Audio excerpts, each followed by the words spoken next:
अस्सलाम वालेकुम नाज़रीन, मैं हूं शेख रहमत अली, आप देख रहे हैं क्राइम टुडे न्यूज़। नाज़रीन, वक्फ अमेंडमेंट बिल क्या है ये? अब चंद्रबाबू नायडू जिसकी वजह से भारतीय जनता पार्टी इक़्तिदार में है, उनके ही सपोर्ट से नरेंद्र मोदी, अमित शाह फैसले लेने में कामयाब हो रहे हैं और उन्हीं की हुकूमत है। आज चंद्रबाबू नायडू भी ये ऐलान कर दिए कि हम वक्फ अमेंडमेंट बिल के साथ हैं, इससे मुसलमानों का नुकसान नहीं होगा।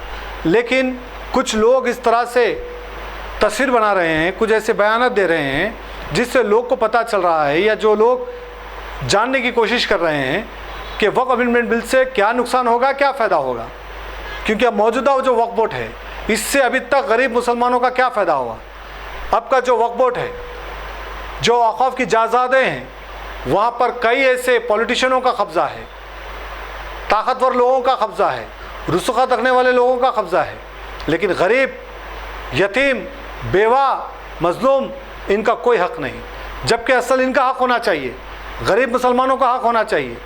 लेकिन हम देख रहे हैं कि वक्फ बोर्ड में तानाशाह बैठ के काम करते हैं और अपनी अपनी जागीर समझ करके कब्ज़े कर लिए हैं। शादी खाने बना लिए, विंटेज जैसे शादी खाने, ये जो पूरा इलाका है पूरा वक्फ बोर्ड का है, लेकिन वहाँ पर बड़े बड़े शादी खाने बना चुके हैं, लाखों रुपए शादी खाने के ले रहे हैं। ऐसे कई जगह हैं जहाँ पर इस तरह का वक्फ की जायदादों को तबाह कर दिया गया है। अब ये लोग को डर हो रहा है, खौफ में है, क्योंकि वक्फ अमेंडमेंट बिल जब आएगा तो जेलों को जाएंगे ये लोग, और इनके जो शादी खाने हैं, जो जहाँ पर इमारतें बनाए हुए हैं, जहाँ पर लीज पे दिए हुए हैं, तमाम के तमाम लोगों को जेल को भेजा जाएगा और वो चीज़ों को डिमोलिश किया जाएगा, गवर्नमेंट अपने कस्टडी में ली जाएगी, क्योंकि कलेक्टर को अपॉइंट किया जाएगा।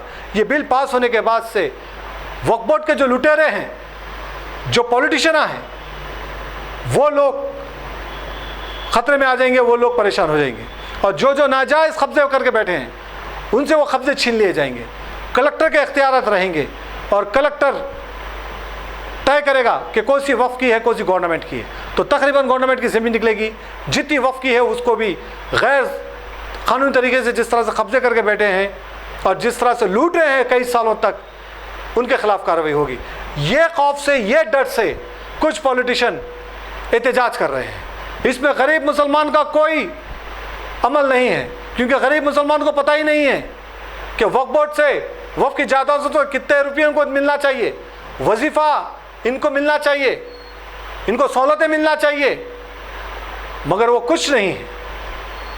सिर्फ अपने अपने दुकानें चलाते हैं, जायदादें लूटते हैं। कई ऐसे रिपोर्टर्स भी हैं जो अपने आप को रिपोर्टर कह करके पेजों पर, फेसबुक पर न्यूज़ डाल करके चेयरमैनों को, मिनिस्टरों को, एमएलओ को डरा धमका करके कई ज़मीनें कब्जा कर लिए। ऐसे लोगों की खैर नहीं है जो इस तरह से पेशे को बदनाम करके कई वक्फ की जायदादों को तबाह कर दिए हैं। बहरहाल ऐसे और ऐसे बेईमान पॉलिटिशियनों को डर और खौफ हो गया और अब वो एहतजाज कर रहे हैं कि बिल पास नहीं होना चाहिए। लेकिन चंद्रबाबू नायडू भी बहुत करीब से जानते हैं कुछ पॉलिटिशियनों को, उनको भी समझ में आ गया कि इसमें गरीब मुसलमान का कोई फ़ायदा नहीं है। कम से कम वक्फ अमेंडमेंट बिल जब पास होगा तो कम से कम गरीब मुसलमान सवाल तो करेगा हुकूमत से, कलेक्टर करने तो जाएगा, यहाँ तो कुछ कहीं पर भी जाने का कोई रास्ता नहीं है।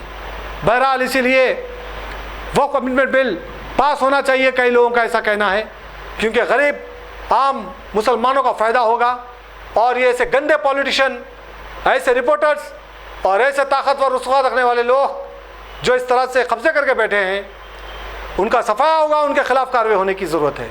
बहरहाल ज़रूरी है हमें भी समझने की, सोचने की कि अभी तक हमको क्या फ़ायदा हुआ है वक्फ की जायदादों से, वक्फ बोर्ड से 1 रुपया हम पर खर्च नहीं किया गया है।